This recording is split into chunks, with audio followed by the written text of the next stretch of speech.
মুসলমানের সন্তান, খোদার কসম বিশ্বাস করো, মোবাইলের এই আসক্তি তোমাদের হিতাহিত জ্ঞান, বিবেক বোধ নষ্ট করে দিছে, যার কারণে ব্রেনে কাজ করে না।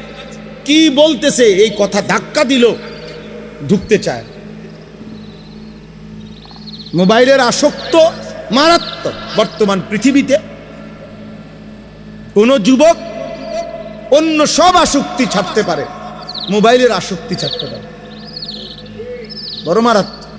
মোবাইল আর নর্তকী এক পুরুষের চাহিদা পূরণের জন্য। আব্বা, এত নারী লাগে না, 10টা মহিলা দিয়ে তুমি কি করবা? এত মহিলা দিয়ে কি করবা? আব্বা, একজন পবিত্র হালাল স্ত্রীর জন্য অপেক্ষা করো। সেই স্ত্রী মিললে চাহিদাও পূরণ হবে, হাজারো দিনই ফায়দাও আসবে। আমার বিবি আছে, আমার 4টা ছেলে মেয়ে আছে। তা আমার 4টা ছেলে মেয়ে, আমার 4জন ছেলে মেয়ে, এই 4জন ছেলে মেয়ে প্রাথমিক কোরআন শিখা, অজু নামাজ শিখা, আল্লাহ চিনা, রসুল চিনা, কালেমা ইমান আমলের ছোট কথা বলু, সব কিছুই আলহামদুলিল্লাহ। তো আমার বাচ্চার মা আমার বিবির কাছ থেকেই তারা শিখছে। তাহলে একজন পবিত্র স্ত্রী দুনিয়াবি যেই চাহিদা তাও পূরণ হয়, আখিরাতের জন্য নেক কাজের সহযোগী হয়, নেক কাজের সহযোগী হয়। একজন বিবি তোমার সন্তানের মা হবে, একজন বিবি তোমার বংশের জন্য আগামী প্রজন্মকে এগিয়ে নেবে, একজন বিবি তোমার জীবনের পরামর্শের সুখে দুঃখের একজন সঙ্গী হবে।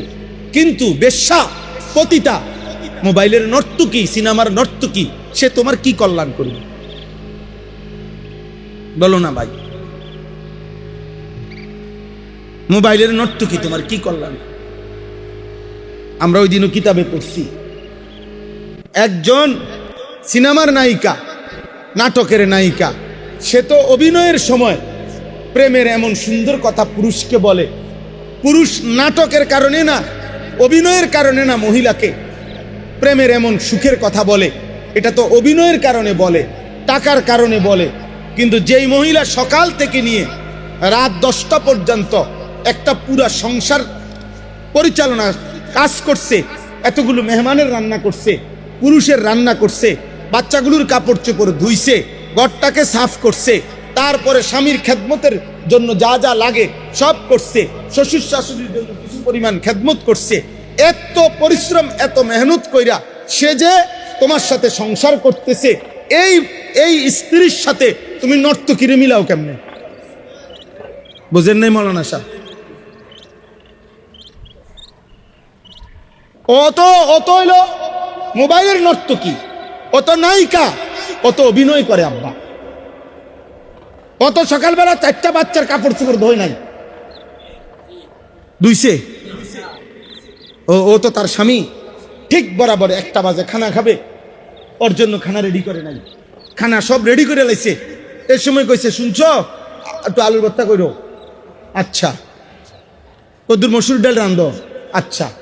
সব রান্ধা মাত্র বাইরেছে, এই সময় ফোন গেছে, 2জন মেহমান আছে, যেমনি হোক কদ্দুর নতুন অন্য একটু কিছু আসেনি চাও।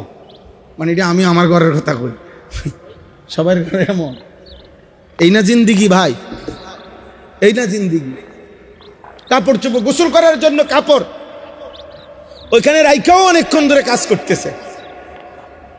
তাইলে প্রিয় ভাই, একজন পবিত্র স্ত্রী তোমার জীবনের সঙ্গী। কোরআনে আছে, নেক কাজ যদি স্বামী স্ত্রী একজন আরেকজনের সহযোগিতা করে, আল্লাহর কসম কোরআনে আল্লাহ বলছে, স্বামী স্ত্রীকে, স্ত্রী স্বামীকে দ্বীনের কাজে, নেকের কাজে সহযোগিতা করিলে কিয়ামতের দিন আল্লাহ তাআলা ওই স্বামী স্ত্রীকে বলবে, উদখুলুল জান্নাতা আনতুম ওয়া আজওয়াজুকুম তুহবারুন।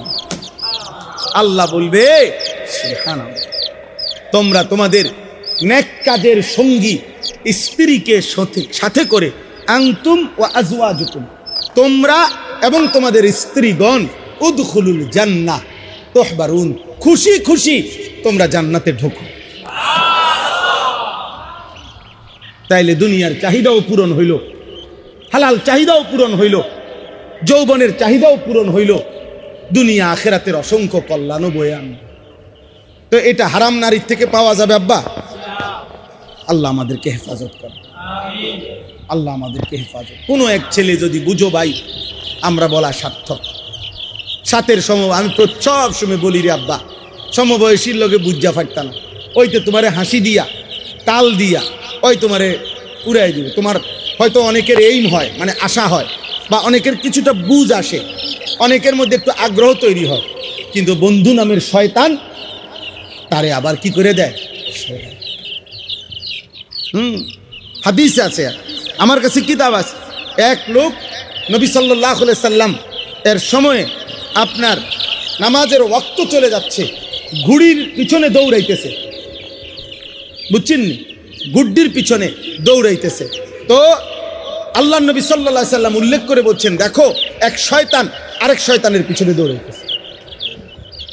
আরে আপনি আরো শুনেন, আরো লাগবে। একটা সহজ একটা উদাহরণ বলি, হাদিসে আছে, নামাজে যে দাঁড়ায়, তো নামাজি ব্যক্তির সামনে দিয়ে যাওয়ার অনুমতি আসেনি? কথা বলে না ছেলেরা, ভাই তোমরা এটা জানো নি?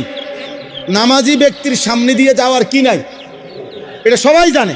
এই কথাইটা একেবারে পরিষ্কার, আমার নিজ চোখে এই হাদিস পড়ছি, মিশকাতে এই হাদিস আছে।